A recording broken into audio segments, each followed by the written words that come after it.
Talking about the biggest stories that matter to you the most. Breaking news, John Calipari is finalizing a 5-year deal to become the Arkansas Razorbacks' next head coach, covering college sports like no one else. The biggest guests in sports. We now welcome in Hall of Famer Jim Calhoun. Such a pride I had, I came to connect. The legend, Tim Tebow, joins us. We'll run it back. I like it. The legend, Herschel Walker.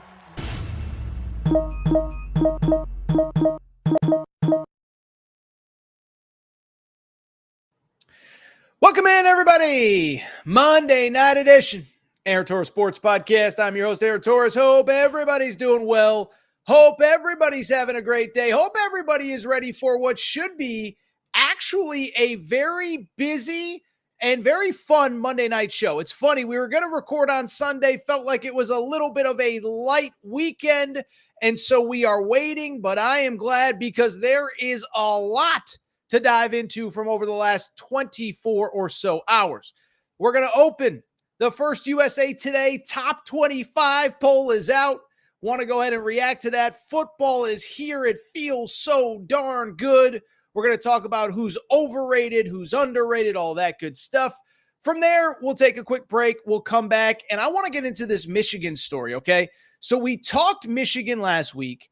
A new report comes out yesterday. Everybody freaks out. Sharon Moore's name's involved. What does it mean?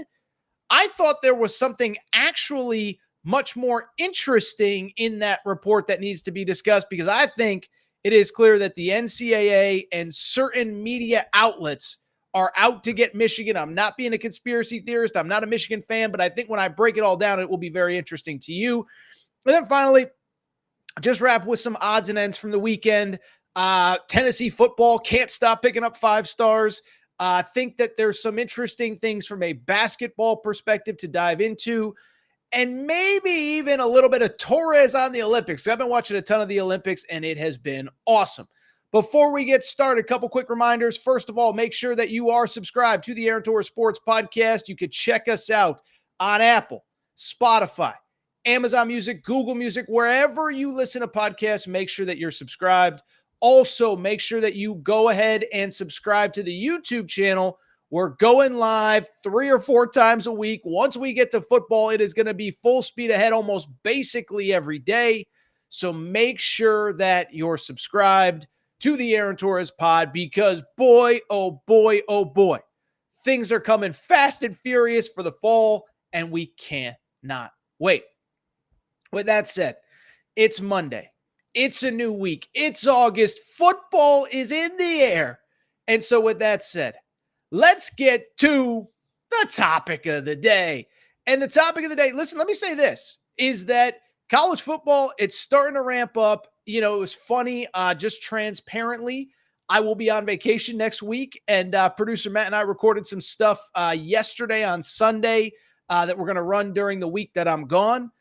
But I bring it up because we are getting so close. This new era of college football is coming. We looked at my 12-team playoff bracket and some of the pre-recorded stuff, and you just start to see how different this sport is going to be, how exciting it's going to be once we actually have games kick off.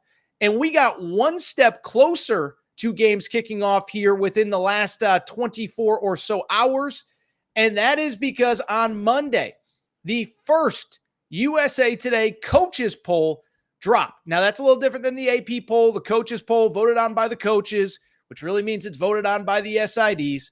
But at the same time, it's awesome. It feels good. Football is here. It's exciting. And I want to just go ahead and dive into the poll because I do think there are a couple teams that, in my opinion, pollsters got way wrong, but also on top of it, a couple that might be underrated as well. So we're going to go through the overrated and underrated teams from this poll. Before we do, let me just go ahead and give you a quick refresher, if you will, on what that top 10 looks like coming into the year. This is, again, the first USA Today coaches poll that dropped on Monday. No surprise, Georgia's number 1. No surprise, Ohio State's number 2. Oregon's number 3. Texas is number 4. Alabama's 5. Ole Miss is 6. Notre Dame is 7, Michigan is 8, Penn State is 9, Florida State is 10. And so before we get into the overrated, underrated aspect of this, let me say this, a couple things that surprised me right off the top in that top 10. One, the top four are no surprise. It feels like everybody has those four on a tier by themselves: Georgia, Ohio State, Oregon, and Texas. What I find interesting, though, is number 5. Alabama at number 5. Now, on the one hand, you could sit there and say, listen, this is probably as talented of a roster as anyone in college football. Kalen DeBoer is a great coach. But at the same time, all I have heard all offseason from 15 SEC fan bases that don't reside in Tuscaloosa, Alabama, is that the dynasty is dead. It's over. Alabama's got no shot. Give it up. Quit playing football. Yeah, I'm being a little bit facetious. I'm exaggerating a little bit. But it doesn't change the fact that it feels like a lot of people, in my opinion, have been kind of down on Bama this year. Tough schedule. They play at Wisconsin. They play at LSU. They play at Tennessee. They play at Oklahoma. Georgia at home. So a brutal schedule. And all offseason long, I've been hearing, hey, Bama's going to take a step back. Bama may figure it out under Kalen DeBoer, but it ain't going to happen this year. Well, that's certainly interesting because the voters in the USA Today coaches polls certainly seem to think that Alabama is going to be just fine. So I find that one interesting. I also find Michigan at number 8 interesting. I get that they're the reigning national champs, but you lose Jim Harbaugh. And on top of it, you lost, 13 NFL draft picks, 14 NFL draft picks. I forget the exact number, but they essentially were second most draft picks all time. You lose J.J. McCarthy, you lose Blake Corum, you lose a bunch of guys off that defense, you lose a bunch of guys off that O-line. I like Michigan. I think they're going to be better than people think. I think they got more talent than they're given credit for. But that's another one that I felt like, hey, there would be some teams that I would have expected to be ranked ahead of them. But pollsters seem to believe that Michigan is still going to be good. By the way, they are third in the poll behind Ohio State, between Ohio State, Oregon, and Michigan in terms of teams from the Big Ten. Bring it up because if they're the third best team in the Big Ten, they are going to that 12-team college football playoff. So I bring it up because that is the top 10. But what I want to do now is talk a little bit about some of the teams that I think are overrated and underrated. Okay, this is a fun part of this time of year. The poll comes out, and I just think bluntly there's a couple teams that pollsters just completely missed on. I'll quickly rip through 10 through 25. Florida State at 10, Missouri 11, LSU 12, Utah 13, Clemson 14, Tennessee 15, Oklahoma 16, Kansas State 17, Oklahoma State 18, Miami 19, A&M, Arizona, NC State, USC, Kansas, Iowa round out the top 25. So in terms of who do I think are overrated and underrated, let's go ahead and dive in. And I'm going to start right there at number 10, Florida State Seminoles. And I will say this. I like Florida State. I believe in Mike Norvell. I feel bad about how last season ended, but I'll be blunt. I think Florida State is overrated at number 10. And so when I look at Florida State, listen, again, we remember how last year played itself out. We remember how brutal that ending was to the season. We don't need to relitigate it. It was tough. Was it unfair? Probably. Was it the wrong decision? Maybe. I think Alabama was the better team by the end of the year. It doesn't change the fact that Florida State was an undefeated Power 5 conference champion that got left out of a 14 playoff. But look, when I look ahead to this year, when I look ahead to 2024, here's the bottom line. Florida State lost a ton of talent, 10 guys drafted, couple right around that first, second round line. You know, Keon Coleman goes early second. Jared Verse goes in the first. They lost a lot of talent off last year's team. They have a tough schedule, and I just got to be transparent.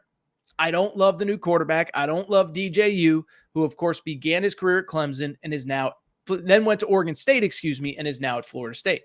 And listen, I hope everybody understands this isn't a pick on DJU kind of thing, right? I'm not here to tear him down. I'm not here to say he's terrible, but I've kind of lived 4 years of the DJU experience, kind of know what I'm getting. Don't know that I believe that he is a guy that with this roster can win an ACC title. No, by the way, that 2 years ago, Clemson won the ACC with him as the starting quarterback. I get that. But what I will say, when I look at this situation, one, Florida State's schedule is pretty tough.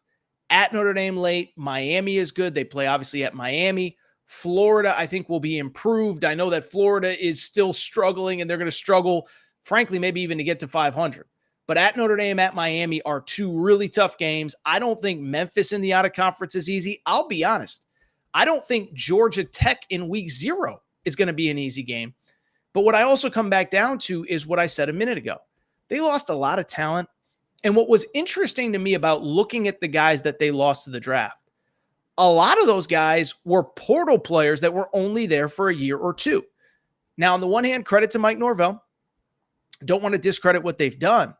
But what that also says to me, they were great in evaluating the portal 2 seasons ago, last year, whatever. But can they do it year over year over year? That's a tough ask. And so they haven't had great recruiting classes. They had a pretty good one last year, but that recruiting class is young. And I just think to expect to find 3, 4, 5 NFL guys in the portal every single offseason is tough. I think Florida State is fine. I think they're maybe the 3rd best team in the ACC this year behind Miami and Clemson. So Florida State, in my opinion, is overrated. Let's get to a team that I believe is underrated. And transparently, it's a team that is always seemingly underrated at number 13, the Utah Utes. And what's funny about Utah, what stands out about Utah that I find interesting is that Utah is, one, they're going to the Big 12, okay? Big 12 is an interesting league. There's not a lot of parity between like 1 through 6 and 1 through 7. Don't think there's much difference between Utah and Kansas, Kansas State, Arizona, who I think could obviously be good, Oklahoma State, etc. But at the same time, this is a team that won 8 games last year with a 3rd-string quarterback playing the entire year. Well, Cam Rising's coming back. Utah always is good along both lines. And I think by Big 12 standards, that schedule is not very tough. I don't think it's easy, but I don't think it's tough either, okay? Good thing for Utah, we're going to find out early just how good this team is. At Oklahoma State, Arizona, at home, all before the end of September. But the positives, they don't play Kansas State, who's ranked. They don't play, on top of that, a couple other teams that people have high expectations for coming into this year. And they don't have a really challenging out-of-conference game to kind of worry about. And so ultimately, again, you have a 7th-year senior in Cam Rising. You have a dude who, of course, has played in multiple Rose Bowls. He's finally healthy. And I think this is just one of the most consistent programs in college football. I think they're the best team in the Big 12. I think they're going to get into that 4-team playoff as the Big 12 representative. But I also just think they're wildly underrated. I don't see very many losses on this schedule. I don't think switching leagues is going to impact them in some ways, coming off of a year where they played Oregon last year, Washington last year. I think the schedule could be a little bit easier. I think Utah's a little bit underrated. Let's keep it going. Next team on the list, number 17, Kansas State. I'll be transparent. I think Kansas State is actually a little bit overrated. And Kansas State is one of those, they're the darling of the offseason. And on like one hand, I do sort of get it. This was a team, listen, they're a good program under Chris Kleiman. Remember, 2 years ago, they won the Big 12. They beat TCU in the Big 12 championship game, go to the Sugar Bowl where, unfortunately, they had to play Alabama and got steamrolled. But they're coming off of a solid season a year ago. And where the intrigue comes from, they have this new quarterback that everybody loves named Avery Johnson, who, by the way, is no relation to the Avery Johnson who played in the NBA. When you see him, you'll understand why. But he played in their bowl game. Will Howard, of course, has transferred to Ohio State. He was their starting quarterback a year ago. But Will Howard transferred because this kid, Avery Johnson, was emerging on the scene. And in the bowl game, he had 2 touchdowns passing, 1 touchdown rushing. And so it just feels like he had this huge bowl game, national stage. Everybody's excited. And so now there's just real enthusiasm about Kansas State coming into the year. Where my concern is with this is a couple things. Listen, this Avery Johnson kid is fun. I do think having a great game in a standalone game really kind of helped kind of vault him. Kind of worth noting, he's got long hair, red head. Like, he's the kind of guy that's easy to kind of rally around. So he's got, everybody likes him, right? Same time, look at the stats from last year as the start, when he started games, okay? Completed 56% of his passes, 45. By the way, that great bowl game that everybody remembers, completed 45% of his passes, 14 of 31. So I don't trust inaccurate quarterbacks. But if you look at Kansas State's schedule, it's just for a power conference team, it is really weird. You know that Kansas State, in their first 7 games, has 4 road games? They have 4 road games by mid-October. That is essentially unheard of for a power conference team. They lose an out-of-conference game. They were scheduled to play Arizona. Arizona joins the Big 12. So how about this? Kansas State is now playing Arizona as an out-of-conference game, just another tough game on the schedule. But as I said, at Tulane in week 2, at BYU in week 4, then back-to-back games at Colorado, at West Virginia. None of these games individually is crazy tough, but that's a lot of travel early for a quarterback that has one career start under his belt. Oh, by the way, Arizona, Oklahoma State, both ranked. You get them in the first 5 weeks of the season. Your final couple games, as I said, you have a stretch in late October into November where you have 3 road games in 4 weeks. Where, oh, by the way, 1 week you play at Colorado, 1 week you play at West Virginia. In between, that's a lot of flying. You fly east, thousands of miles one way, then you fly west the other. So there's just a lot going on. It's no disrespect, fun team. I think Kansas State's a little bit overrated at number 17. Let's keep it going. Another team that I think is maybe a little bit underrated, and that's number 19, the Miami Hurricanes. And I know what everybody's going to say. Oh, Mario Cristobal, that guy's terrible. Torres, he's awful. How dare you say that you give that guy any credit at all? Well, first of all, got by far, and not by far, but in my opinion, the most talented team in the ACC at Miami, okay? Cam Ward comes over from Washington State, threw for 3,700 yards last year. I don't know how many people know this. Cam Ward threw for more yards than Caleb Williams did last year, than Quinn Ewers did last year, than a lot of really good players. So Cam Ward comes over, Damian Martinez, 1,000-yard rusher, 2 offensive tackles that are going to play in the NFL. Francis Mauioga was a freshman All-American, started all 13 games as a true freshman last year, and they got dudes all over their defense. Also think the ACC is manageable. The ACC is a league that is very top-heavy. They get Florida State at home. They don't play Clemson. And so, look, they do have to open at Florida to start the season. I think there's actually a scenario where they may lose to Florida to open the season. But it doesn't change the fact that, in my opinion, this is a team that is good enough to win the ACC, and they're just going to win a lot of games on talent alone. By the way, for everybody who says that Mario Cristobal is the worst coach that's ever walked the face of planet Earth, let me also add this. Last 3 years at Oregon, played for 3 Pac-12 titles, won 2 of them. So he's proven that he can build a program in a power league that can compete for conference championships. Now, you want to talk about national championships? Still think they're a couple steps away. But at number 19, Miami is wildly underrated, in my opinion. Finally, last team that I do want to get to in terms of being overrated or underrated, it is the school that essentially every single offseason we try to convince ourselves is underrated. This is their year. I think this year it might actually be, though. That is number 20, Texas A&M. So Texas A&M, first off, feels pretty obvious. Feels like there's going to be a coaching upgrade in College Station. Mike Elko comes in from Duke. Remember, Mike Elko won 9 games 2 years ago at Duke. First year at Duke wins 9 games. Last year beats Clemson to open the season.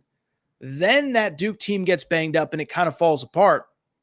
But at the same time, with Duke, with Elko, remember that when he left for Duke, that was kind of when it fell apart for Jimbo Fisher. We used to call them Texas 8-4, right? Remember everybody called them Texas 8-4? Well, Jimbo Fisher was at least winning 8 games when Mike Elko was there, 9 a couple seasons. Then Mike Elko leaves. That's when you started to see the 5-7, 7-5 of a year ago. So the coaching will be upgraded. The talent is there. Connor Wigman might be the most talented quarterback in the SEC. Now, we'll see. I don't think you can put him ahead of Carson Beck, but this is a guy that people believe, if he can stay healthy, as first-round talent. There's plenty of other guys around him. You look at whether it's The running back room has 3 really good players, Le'Veon Moss, Reuben Owens. Wide receiver room is really good. And that defense was really good last year and returns a lot, especially along the front. Shamar Turner, Shamar Stewart, etc. But what's really interesting, by the way, about Texas A&M, you see that schedule? It's kind of manageable for Texas A&M. So Texas A&M's schedule, how about this? They and Arkansas are the only 2 teams that do not play Alabama or Georgia this season. So that's already step 1. That is big, okay? They don't play Ole Miss, which, as you can see, is a top 10 team according to the polls. They don't play Oklahoma, which, as you can see, is a top 20 team according to the polls. They don't play Tennessee, which, as you can see, is a top 20 team according to the polls. You know who they do play? They play Texas at home. They play Missouri at home. They play LSU at home. They play Notre Dame at home. So nobody's schedule in the SEC is going to be easy, but their 4 biggest games are all at home, 100,000 people, Kyle Field. Notre Dame is a night game. We know that. I'm sure Texas, if both teams are even reasonably good, is going to be a night game. That might be one of the craziest environments in college football. And so to me, listen, I can't sit here and say they're going to make that 12-team playoff, but you get past team 2, team 3 in the SEC, somebody's going to get in as that 11 seed, that 10 seed, whatever. I think Texas A&M might be it, but I think they're going to be really good in year 1 under Mike Elko. A couple other teams that intrigue me, USC at 23. Listen, I'm not going to sit here and say USC is underrated because I can't say that. But I think they have a chance to potentially be better than people think. Lincoln Riley's a quarterback whisperer. That defense can't be worse. By the way, kind of the opposite with Iowa. Iowa returns basically their whole defense, which was top 10 nationally. They lose Cooper DeJean, let's call it what it is. It's like one of the great white cornerbacks of all time. But I bring it up because he's gone. Basically, everybody else is back. And the offense can't be worse. The opposite of USC. Also think Arizona at number 21 is really interesting. Obviously, we covered a lot of that last winter. Jed Fish leaves for Washington, but Noah Fafita's back. Tatoria McMillan is back. A lot of guys back on that offense. All right, this is what I want to do.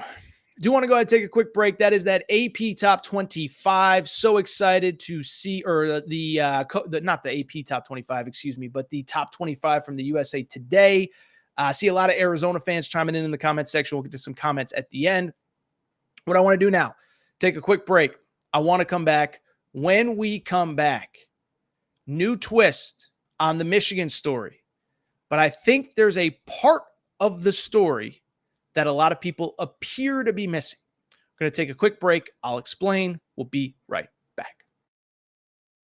Before we do, many of you ask me all the time, Torres, what can I do to help support the show? You give me hours and hours and hours of content every single week. What can I do to help you? Well, I'll tell you what. Do me a quick favor. Check out the Aaron Torres Media merchandise store for all of your team-specific shirts, hats, and more. All available at aarontorresonline.com/merchandise. A lot of you wondering, Torres, what can I get in that merch store? Well, first of all, we got our brand new Hope and Pope Kentucky basketball t-shirts. That's right. Mark Pope has arrived. He is here to save the day. Get your Hope and Pope t-shirts there. Also, Arkansas fans, the Big Pig Invasion is here. You can get your tees there.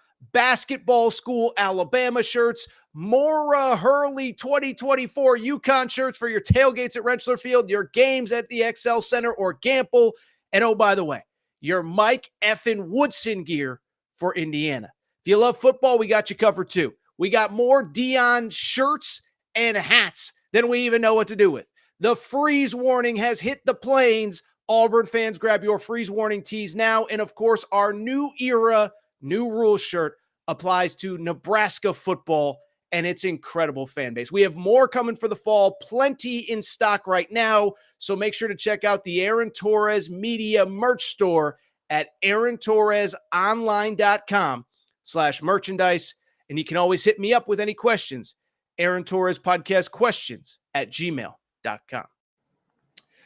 All right, everybody. I'm back. Gonna be back. So do want to go ahead and switch gears. Do want to go ahead and talk about a topic that we talked about last week, but give it kind of an update and a new twist because there was a big update over the weekend but there was also some stuff that you may have missed. And we're, of course, talking about Michigan football.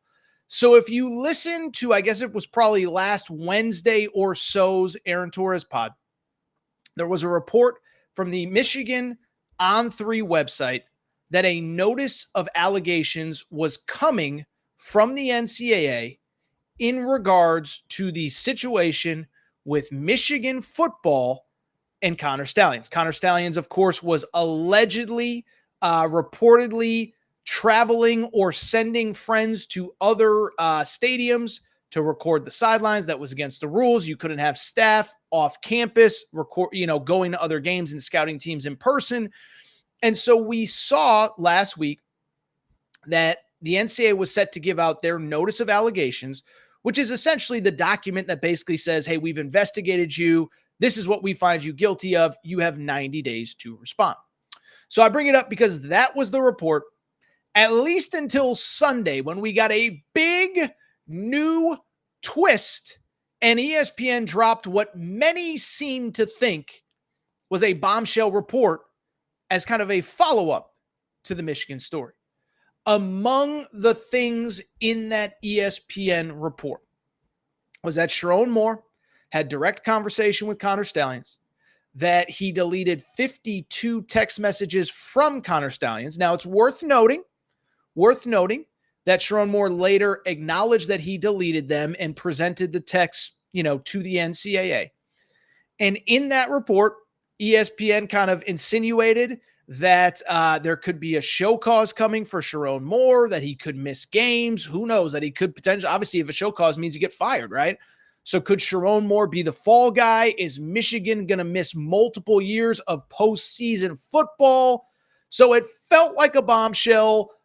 But if you looked closer, something much more interesting happened.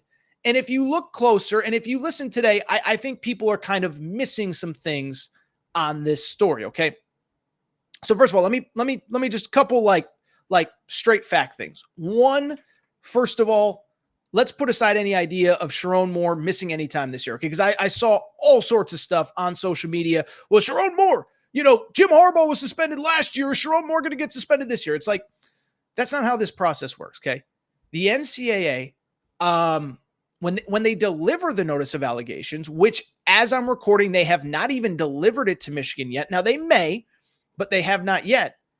Once the NCAA delivers the notice of allegations to Michigan, Michigan doesn't have to respond for 90 days. So even if Sharon Moore is found guilty of, sitting in the first row of the Horseshoe or of Beaver Stadium with binoculars and a notepad, even if they caught him on camera, which obviously they couldn't because he's probably at the stadium actually coaching games, Michigan doesn't even have to respond until after the season. So nothing's going to happen this year unless Michigan decides to do something themselves, which after they suspended Harbaugh for 3 games to start last year for a separate incident, I can't see them doing. So Sharon Moore's coaching 12, 13, 14 games this year, 15, 16, however many Michigan plays in this new playoff era. But by the way, beyond that, let me say this. I don't think it's great. I don't think it's a great look that Sharon Moore was caught deleting text messages, but I will acknowledge, remember, the NCAA historically has not punished people who are forthright and honest as much as they have people that have lied. Who are the guys that got fired? Jim Tressel got fired for lying about tattoos. Bruce Pearl got fired for lying about a barbecue. The cover-up is always worse than the crime. But to me, I think we're missing something bigger. Because I read that report on Sunday when it came out. Then I reread it on Monday. And something very interesting caught my eye in the opening paragraph. Producer Matt, do we have the screenshot of the opening paragraph of the ESPN report? Here is what it says. This is how the report starts. You can find this on ESPN.com, Google, wherever. Listen to this. New Michigan head coach Sharon Moore is one of 7 members from the 2023 football program accused of violating NCAA rules in a draft of the notice of allegations obtained by ESPN. It is worth noting. It also adds the draft, which could be subject to change, states Sharon Moore, blah, blah, blah, blah, whatever. But listen to that opening paragraph in a draft of the NCAA's notice of allegations that Michigan obtained. And so when I sit here and look at this case, this is the part that blows my mind that nobody else has picked up on. How the heck in a couple weeks in a couple months is the NCAA going to be able to claim that they are completely unbiasedly covering Michigan and being fair and being whatever, when it is so obvious that they are leaking information to media outlets, which they are then reporting on? I think this is a terrible look for the NCAA, and I'll be transparent. I think it's a terrible look for ESPN too, and let me explain. Now, before we get into it, I should do the full transparency thing, right? I do host Fox Sports Radio. Fox Sports Radio has nothing to do with FS1, nothing to do with the Big Ten. To be clear, it doesn't benefit me at all if Michigan is good or Michigan is bad. It doesn't benefit me at all if Michigan, to defend Michigan. So let's get that out of the way and let's just look at the facts of the case. Because one thing I will say, if you have followed this story from the beginning, Michigan fans have been adamant that the NCAA is out to get the Michigan football program. And I think it's becoming increasingly clear that they may be onto something. Because just think about it. Go back to last year, and we talked about it last year. We talked about it last week, actually. Is that if you go back to last year, the Connor Stallion story breaks right before Michigan goes on their bye. I think it was they played Michigan State maybe, and then they played Michigan State after the bye. I can't remember. They play a game, and then they're on a bye, and nobody's doing any media. Jim Harbaugh's on the road recruiting, okay? And so I bring it up because do you remember what happened from there? Every single day, it felt like there was a new report out basically burying Michigan more and more. First, it was that they were sending coaches to steal signs. Then it was, 15 Big Ten games, whatever. Then it was they were sending them for out-of-conference games and teams they could face in the playoff. And it just kept going on and on and on and on and on. And incredibly, every single article seemed to come from ESPN. What a weird coincidence. And so Michigan fans have been on this from day one. I don't necessarily think that they're wrong. And it's just jarring to me, the idea that nobody else sees this or nobody else is at least questioning to this. How did ESPN get the document from the NCAA unless, of course, the NCAA wants it out? Now, why do they want it out? I don't know. But what I do know is, listen, you go back to last year. It is clear they had it out for Harbaugh. Why? Probably because Harbaugh won't play nice. Harbaugh wouldn't play along. Harbaugh wouldn't play by the rules. Harbaugh wouldn't acknowledge that he did anything wrong when he didn't. By the way, let me find the quote really quick, because apparently Jim Harbaugh even spoke about this today where he said, let me see if I can find this quote. Let's see. He said, I do have a comment on that. Never lie, never cheat, never steal. I was raised with that lesson. I have raised my family on that lesson. I have preached that lesson to the teams I have coached. No one's perfect. If you stumble, you apologize and you make it right. Today, I do not apologize. I did not participate, was not aware, nor complicit in those said allegations. So for me, it's back to work and attacking with an enthusiasm unknown to mankind. And so if you think about why would the NCAA be out to get Michigan? Well, it's pretty obvious. It's because Jim Harbaugh refused to play by their rules. He was a guy that criticized the NCAA at every stop. He was the one talking about athletes getting paid and revenue sharing years before anybody else did. And then, oh, by the way, when the Big Ten tried to bury Michigan last year, remember, suspending Jim Harbaugh for 3 games right before the 3 biggest games of the year with no actual investigation, Michigan won anyway. And so to me, this all feels so obvious. The NCAA is mad that they couldn't nail Harbaugh. The NCAA is mad, by the way, that Harbaugh didn't play by the rules. They're mad that the Big Ten took it upon themselves to suspend Harbaugh, and Michigan still won the Natty last year. And I think from ESPN's perspective, there's no reason for them. Michigan's not part of the Big Ten family, or Michigan's not part of the ESPN family, excuse me. Remember, ESPN doesn't broadcast the Big Ten. There's no incentive for them to play nice. I find it all very interesting. Now, the one good thing I will say, if you are a Michigan fan, is it was actually, let me make sure that I have this correctly, because the report itself that came out on Sunday, let me see if I can find this really quick. Give me half a second here, because I think there's something interesting that also popped up that producer Matt sent to me throughout the day. But so that report that came out on Sunday, it sounded like it was really, really, really going to be bad. But as I said, listen, what I said is true. First of all, Sharon Moore is not getting suspended for any games this year unless Michigan decides to do it themselves. 2, and this is stuff we talked about last week, the NCAA has said they are out of the postseason ban business, the scholarship reduction business, because essentially they don't want to punish players for stuff that happened when they were not on campus. So in other words, if you keep Michigan out of the postseason, you're punishing dudes in 2026 or 2027 that weren't even on the roster when this happened. Well, I found it interesting that within hours of each other, both Pete Thamel and Paul Feinbaum each individually said that they did not believe that the NCAA was going to punish Michigan maybe as much as people thought.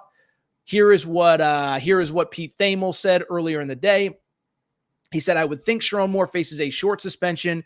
If you look at the history of this stuff, at the maximum to go through this sort of matrix of what could happen to Michigan, I don't think they're going to have any type of postseason ban. I don't think, looking at history and looking at past precedent, there's going to be any type of retroactive anything to what they've already won and accomplished. Their accomplishments are safe. There's no player eligibility at stake in this. So for Moore, who's sort of become the face of this notice because the other coaches are in the NFL, I would think they would find out in the upcoming weeks and months, depending on how long it takes to litigate, if he does end up getting some sort of suspension. So Pete Thamel confirmed Sharon Moore might get a suspension, but they're not going to suspend Michigan from the postseason. They're not going to take away scholarships. That's not what the NCAA is in the business of doing anymore. I also found it interesting, Paul Feinbaum, who's been a thorn in the side of the Big Ten for years, had this to say. He said, this is all a long, drawn-out story that in most people's eyes, probably other than the NCAA, is over. This is interesting that Paul Feinbaum said. He said, let's not forget that Charlie Baker, the president of the NCAA, after Michigan won the national championship, he said they won fair and square. I remember that, and I think a lot of lawyers are going to remember that too if this case goes far and puts Michigan in the crosshairs. So Paul Feinbaum says that the president of the NCAA actually acknowledged that Michigan was punished in real time by the Big Ten, which I continue to say this is double jeopardy. Michigan's already been punished. Harbaugh was suspended for Penn State, Ohio State, and Maryland last year. You can't punish them again. So good news, bad news if you're a Michigan fan. It feels like ESPN is out to get you with the NCAA. The good news is I think ESPN even acknowledges the people that actually know this sport. I don't think this is going to be nearly as salacious as maybe Sunday's report said. Interesting stuff at Michigan. Interesting stuff indeed. All right, let's keep this going. We'll go ahead and wrap on a few other notes. First of all, one more football note before we get to a couple basketball things, a couple non-basketball things. But first off, I know I say it all the time, and we've been doing it more. We don't talk a ton of college football recruiting on this show. I just think that in general, talking about individual commitments isn't as interesting as talking about big picture trends. Any team can get a 5-star. Doesn't mean you're going to win a national championship. You know, Colorado signed Jordan Seaton last year, a 5-star. Doesn't mean they're winning a national championship. But I saw this, which was very interesting. Tennessee on Saturday landed a commitment from the number 1 quarterback in the class of 2026 as Faison Brandon committed to the Vols. Now, you might be saying, Torres, why do I care about a quarterback that has not even started his junior year of high school? Think that's totally fair. Think it's totally reasonable. And my response to that would be pretty straightforward. It's not that Tennessee has landed the number 1 quarterback in the class of 2026. It's that it comes on the heels of signing one of the top quarterbacks in the class of 2023. That is Nico Imamalieva, who, of course, is going to be this year's starter. And oh, by the way, one of the top quarterbacks in the class of 2025 is committed, George McIntyre. And so you look at Tennessee and you start to project out who are programs, especially in this 12-team college football playoff era, that have a chance to be good and continue to get better. Not named Alabama, not named Georgia, not named Texas. I think Tennessee is at the forefront of this list because it feels like for about the next 7 or 8 years, they're pretty set at quarterback. Now, I know how this works. Not everybody works out. And obviously, when you take 5 stars in back-to-back classes like they will in 25 and 26, if both guys make it to campus, not everybody's going to play. I get that. But what this says to me is a couple things. One, Tennessee is now a destination for quarterbacks and offensive skill players, okay? And what this all goes back to, you know what this actually goes back to me? It goes back to the day that Danny White was hired as AD. You can credit Josh Heupel, you can credit, Hendon Hooker, whatever. But at the end of the day, when Danny White was hired as the AD, he said the days of us playing boring football are over. When you show up to Neyland Stadium, you are going to be excited to watch your team. You're going to have fun, and it's going to be an entertaining product. And so he said that. And when he said that in lieu of hiring Josh Heupel, and I'll be honest, there's a lot of people that are deleting tweets right now. I will not delete mine. I did not like the Josh Heupel hire because Danny White came from UCF, Central Florida, and he brought his coach with him, and it felt like nepotism. Felt like he's just bringing his buddy along for the ride. But Josh Heupel, obviously early in his career, year 2 wins 11 games. So I think Hendon Hooker deserves credit. But I think Josh Heupel deserves credit for putting a product on the field that is attractive to young quarterbacks. At the end of the day, like everyone talks about NIL this and whatever. If you are not a guy, if you want to recruit, let me even backtrack. If you want to recruit 5-star dudes, if you want to recruit all-American first-round NFL type talent at any position, you have to prove an ability to develop that talent and get these guys to the NFL. At the end of the day, everybody's got NIL now. Everybody's got money. And so the money, I think, is starting to become a little bit overrated. Because if it was just about money, this kid could have chose Texas or A&M or whoever you deem to have the most money. But instead what they're seeing is, yeah, I'm going to be able to get paid, but also I'm going to be developed into an NFL quarterback. Hendon Hooker, I believe, is an NFL quarterback. We'll find out he's Jared Goff's backup in Detroit. By the way, there are reports that Joe Milton, some way, somehow, may end up being the starting quarterback of the New England Patriots. I think that speaks more to the New England Patriots than it does to Joe Milton or Josh Heupel. Doesn't change the fact that there's the possibility that that dude could be a starter this year. And so credit Josh Heupel and credit Tennessee as well. One thing I will say, listen, I've said it a million times, okay? Grew up 90s college football. I say it all the time with Nebraska. When I was a kid, Nebraska was that program, kind of like what Alabama was the last couple of years, okay? But at the same time, you know who was right there? Tennessee was one of those programs that was right there. Win the Natty in 98. 4 years before that, they have Peyton Manning. They're in contention every single year. And so one thing I will say, there's never been a reason that Tennessee had to be bad at football. They just kept making the wrong coaching hires. Think they probably got the right guy in Lane Kiffin. He leaves after a year. It happens. But from there, you then hire Derek Dooley. You hire Butch Jones. You hire Greg Schiano for less than a day. You hire Jeremy Pruitt. None of them work out. But finally, you get the right coach, you get the right administration, and now look at the benefits. And bluntly, I don't think it's slowing down anytime soon. One, I think in this 12-team playoff NIL era, transfer portal era, I think all the resources are going to be spread out more. Everybody in the SEC has money. Everybody's going to be able to take care of players in NIL. So what else are you offering? And Tennessee is offering it. I also think they're taking advantage of kind of a weird time in college football from this perspective. When Tennessee has been at its best, they recruit Tennessee really well, but they recruit North Carolina and South Carolina really well. Well, what has directly coincided with a lot of Tennessee's struggles through the years? Clemson got really, really, really good for a long time. South Carolina under Steve Spurrier got good for a minute. Well, now those programs are struggling. Now North Carolina, Mac Brown seems to want to complain more about NIL than he does actually want to coach his football team. Complain more about the portal than he wants to coach his football team.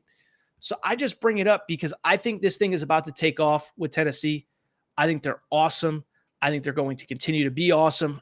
I'm still not sold. Are they a 12-team playoff team this year with Nico as a redshirt freshman? We'll see. But this thing ain't slowing down anytime soon. Really quickly, a couple basketball notes from this weekend. One, we've talked a lot about AJ DeBonsa, so I just have zero interest in doing another update on him. He cut his list down to 7 schools on Friday.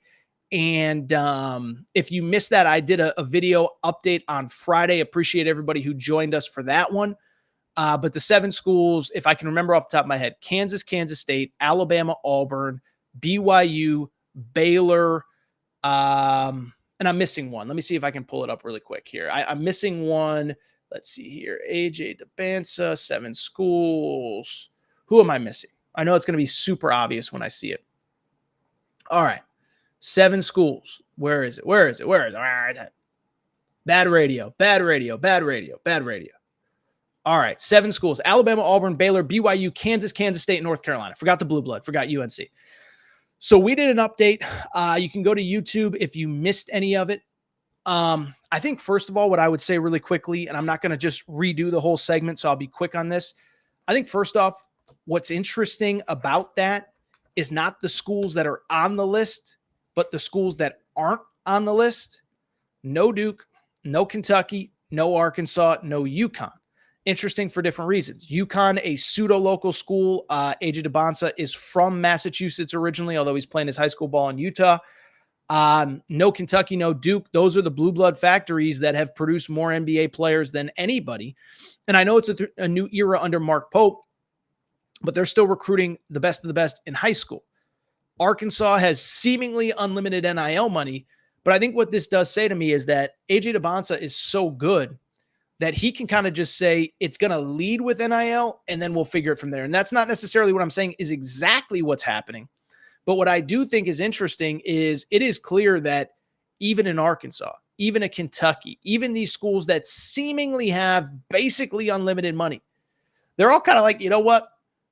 If the reports are true, for people who missed them, the reports out of Peach Jam were that AJ DeBansa was looking for probably in the neighborhood of $3 to $4 million for one season of college basketball.